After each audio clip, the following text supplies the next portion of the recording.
Hello student, welcome to our channel. प्यारे विद्यार्थियों, आज के इस वीडियो में हम सीखने वाले हैं कि ओएमआर शीट कैसे भरें। प्यारे विद्यार्थियों, 25 तारीख से आपकी परीक्षाएं प्रारंभ होने वाली हैं। परीक्षा में कॉपी के साथ अब ओएमआर शीट अटैच रहती है, तो ओएमआर शीट कैसे भरी जाए ये मैं आपको इस वीडियो में बताने वाला हूँ। प्यारे विद्यार्थियों, ओएमआर शीट आपको दिखाई दे रही है। Board of secondary education MP प्रवेश पत्र के आधार पर परीक्षार्थी द्वारा भरा जाए। आपके पास जो प्रवेश पत्र है, एडमिट कार्ड है, उस पर देखते हुए ये पूर्तियां आपको करनी रहेगी परीक्षा के अंदर। सबसे पहले इस कोने में इधर देखेंगे आप, तो आपको विषय दिखाई दे रहा होगा जिसपे लिखा विषय या फिर सब्जेक्ट। मान के चले कि हमारा जो सब्जेक्ट है वो है फिजिक्स, तो आपको यहां लिखना है, ठीक। उसके बाद सब्जेक्ट कोड, जो आपके प्रत्येक विषय का अलग अलग है, वो भी आपको प्रवेश पत्र में लिखा हुआ मिलेगा। तो विषय कोड, फिजिक्स का विषय कोड मान के होता है 210। परीक्षा की दिनांक, तो परीक्षा हमारी हो रही है 25 तारीख को मान के चल रहे हैं। शुरुआत वाला पेपर 25 फरवरी 2025, ठीक। इस तरह से आपको लिखना है। फिर लिखा हुआ है उत्तर देने का माध्यम, आप किस माध्यम में उत्तर देना चाहते हैं। तो अगर आप हिंदी माध्यम के विद्यार्थी हैं तो आप लिखेंगे यहां पर हिंदी, और अगर आप इंग्लिश माध्यम के विद्यार्थी हैं यानी अंग्रेजी माध्यम के विद्यार्थी हैं तो यहां पर आप इंग्लिश लिखेंगे। प्रश्न पत्र का सेट, अब आपको जो सेट मिला है पेपर का, उस सेट को लिखना है कि आपको ए सेट मिला है या बी सेट मिला है। मान के चले हमें ए सेट मिला। अब है कॉलम परीक्षार्थी का नाम बड़े अक्षरों में, candidate's name in capital letter. आपको अपना नाम कैपिटल लेटर में लिखना है। मान के चलो जैसे कि मेरा नाम विनोद पाटीदार है, तो मैं यहां पर विनोद लिख रहा हूं, VINOT,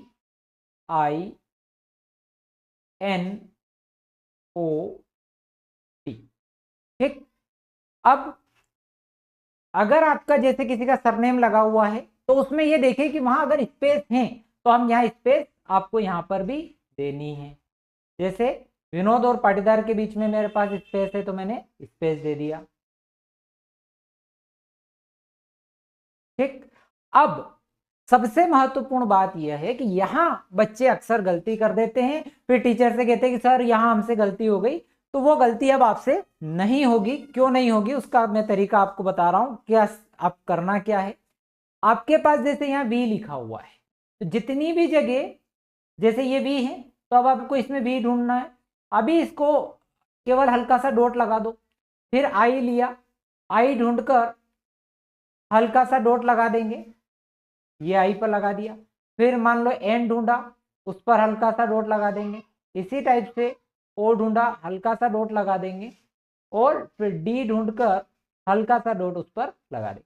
प्यारे विद्यार्थी, ये हल्के डॉट क्यों लगवा रहा हूँ, डायरेक्ट गहरे क्यों नहीं कर रहा हूँ। हो सकता है कई बार हम हड़बड़ाहट में गलती कर देते हैं, तो वो गलती ना हो इसलिए हल्के हल्के डॉट अपन पहले पेंसिल से लगा लें, ताकि जब हम इनको ये करें तो रीचेक कर लेंगे, एक बार वो करेंगे तो। अब जैसे कि अब दोबारा आते हैं, तो अब वी को अब मुझे काला करना है, अच्छे से गोला बनाना है।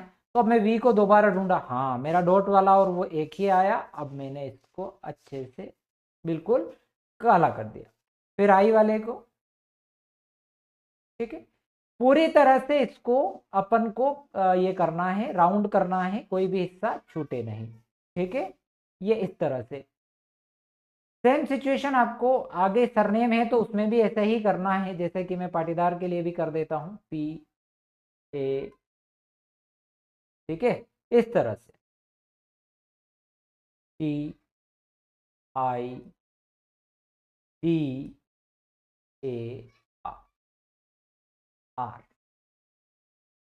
ठीक है प्यारे विद्यार्थियों। और आप ये जेल पेन वगैरह वगैरह परीक्षा में लेकर मत जाना, उससे ओएमआर शीट पर गड़बड़ हो जाती है, इधर उधर फैल जाता है वो, तो फिर वो मशीन रीड नहीं करती है सही से। अब अनुक्रमांक यानी कि रोल नंबर, आपके प्रवेश पत्र में जो रोल नंबर का कॉलम है उसमें से आप रोल नंबर लिखेंगे। मान के चलो 23416582, ये मैंने अंदाजे से लिखा, जो भी आपके प्रवेश पत्र में हो, ठीक। अब प्रवेश, अच्छा एक चीज और हमें ध्यान ये देनी है कि आप रोल नंबर का जो आखिरी अंक है यानी इकाई का अंक है वहां से शुरुआत करिएगा। पहले 2 लिखा, फिर 9 लिखा, 8 लिखा। वैसे तो बराबर जितने कॉलम है उतने ही अंकों के आपके रोल नंबर है, ओएमआर शीट उसी हिसाब से डिजाइन की गई है।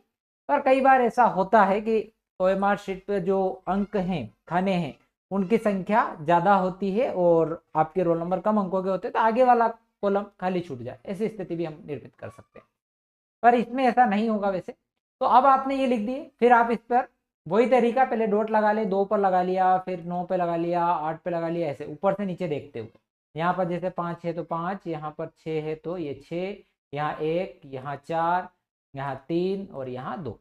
अब ये 2 को गहरा कर दिया, ये 3 को गहरा कर दिया, ये 4 को गहरा कर दिया, ठीक है। इसी टाइप से ये 1 को गहरा कर दिया, ये 6 को कर दिया, ये 5 को कर दिया, 8 को कर दिया, 9 को कर दिया और 2, ठीक।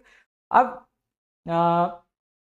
सब्जेक्ट कोड, विषय संख्या वही जैसे फिजिक्स के लिए मैंने 210 बताया था, तो वही करना है। या 2 पर 210 है, पहले 2 पर होगा, फिर ये 1 पर और ये 0 पर। मैंने जैसे ये गलती कर दी हड़बड़ाहट में, तो ऐसी गलती हमें वहां नहीं करनी है। सेंटर कोड, जैसे आपका कोई कोड होगा इस टाइप से 41 10 25 31 इस टाइप से, तो 41 10 25 मान लो आपके इस जो सेंटर कोड है जहां आपकी परीक्षा हो रही है उसका कोड लिखना है, आपके स्कूल का कोड नहीं लिखना है, ठीक है। तो आप उसमें देखेंगे कि आपके प्रवेश पत्र में स्कूल कोड और सेंटर कोड दोनों ही होंगे, तो आपको कौन सा उसमें ये करना है, तो आपको उसमें आपका जो है स्कूल कोड वहां से लेना है।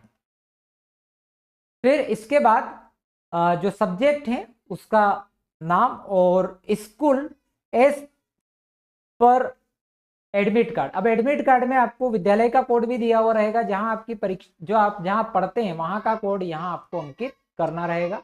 सब्जेक्ट जिसकी आप परीक्षा दे रहे हैं उसको यहाँ अंकित करना रहेगा। उसके बाद अनुक्रमांक आपको यहाँ लिखना है, तो अनुक्रमांक 29624169 अब ये तो मैं अंदाजे से लिख रहा हूं, तो वहां ऊपर मैंने अलग लिख दिया, यहाँ अलग लिख दिया, पर आपका तो अनुक्रमांक एक ही रहेगा। अब शब्दों में कैसे लिखना, वैसे आप हमेशा से लिखते आ रहे हैं, फिर भी एक बार बता दूं।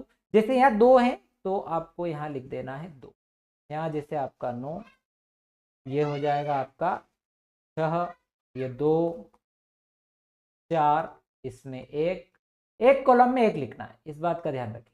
6 9 और ठीक। परीक्षार्थी का कक्ष क्रमांक, जिस कक्ष में आप बैठे होगे उस कक्ष, जैसे आप दरवाजे पे अंदर एंटर करोगे, दरवाजे पे कक्ष क्रमांक भी आपका लिखा हुआ रहेगा, आपकी बैठक व्यवस्था रहेगी, तो उस पर आपका जो कक्ष क्रमांक है वो आप लिख ले। अगर आपको नहीं भी याद हो तो आप पर्यवेक्षक से पूछकर भी ये कर सकते हैं। प्रश्न पत्र का सेट जो आपको मान लो ए सेट मिला है तो 8 लिख देना है। उसके बाद आपको परीक्षार्थी के हस्ताक्षर, सिग्नेचर ऑफ कैंडिडेट, जैसे हस्ताक्षर आपने परीक्षा फॉर्म भरते वक्त किया था, जो हस्ताक्षर आपके प्रवेश पत्र में आया है वही हस्ताक्षर आपको यहां पर कर देना। इस तरह से आपको हस्ताक्षर कर देना, ठीक। अब जो बाकी के जो कॉलम हैं, जैसे ये पर्यवेक्षक के हस्ताक्षर, केंद्राध्यक्ष के हस्ताक्षर, परीक्षार्थी का नाम, परीक्षा केंद्र क्रमांक की मुद्रा, इनसे आपको कोई लेना देना नहीं। ये जो सारी चीजें हैं किनके यूज की हैं, जो आपके विद्यालय में केंद्राध्यक्ष हैं और जो पर्यवेक्षक हैं उन सबके यूज की। फिर पर्यवेक्षक आपका यहाँ साइन जब करेगा तो वो वेरीफाई करेगा कि आपने जो पूर्तियां करी हैं वो सही है, तो वो फिर यहाँ हस्ताक्षर कर देगा। केंद्राध्यक्ष, सहायक केंद्राध्यक्ष, उनकी जो भी मुद्रा होगी वो यहाँ पर लगाई जाएगी, ठीक है। ये एक डमी भरा हुआ जो एमआर है आपको यहाँ दिख रही है, ये अमित सिंह के नाम से भरी है, इसके रोल नंबर ये है अमुक अमुक। और माध्यम का जो कॉलम है उस पर भी आपको ये करना है, जैसे कि आपका हिंदी माध्यम है, ठीक है, ये माध्यम के यहाँ पर सामने अपने को उस माध्यम पर गोला करना है, जैसे इसमें आ जाएगा वापस, माध्यम वाला अपना रह गया था। जैसे कि ये आपका हिंदी माध्यम है तो हिंदी पर ये गोला बना देना है, ठीक है। ये एक ध्यान से रह गया रोल नंबर के नीचे। अगर आपका अंग्रेजी है तो अंग्रेजी ई पर, और आपका उर्दू है तो यू पर, ठीक है, उस पर आपको गोला कर दे। तो ये डमी के आधार पर आप समझ सकते हैं। इसका 243 जैसे सब्जेक्ट कोड लिखा हुआ इंग्लिश का पेपर का पूरा उदाहरण है। परीक्षा के दिनांक 24 तारीख लिखा है, उत्तर इंग्लिश, और ये पूरा आपको एक डमी के तौर पर बताया गया है ताकि विद्यार्थी गलती ना करे, पूरा भर के आपको इसको समझा दिया गया है। प्यारे विद्यार्थियों, परीक्षा आपकी अच्छे से हो और अच्छे से पेपर परीक्षा दीजिएगा और घबराइएगा मत, ठीक है। तो पूरी ओएमआर शीट कैसे भरना है आपको समझ में आई होगी। तो थैंक यू वेरी मच। और यदि वीडियो पसंद आया हो तो चैनल को सब्सक्राइब कर दीजिएगा और अपने दोस्तों के साथ शेयर करना मत भूलना। Thank you very much. मिलते हैं नेक्स्ट वीडियो में।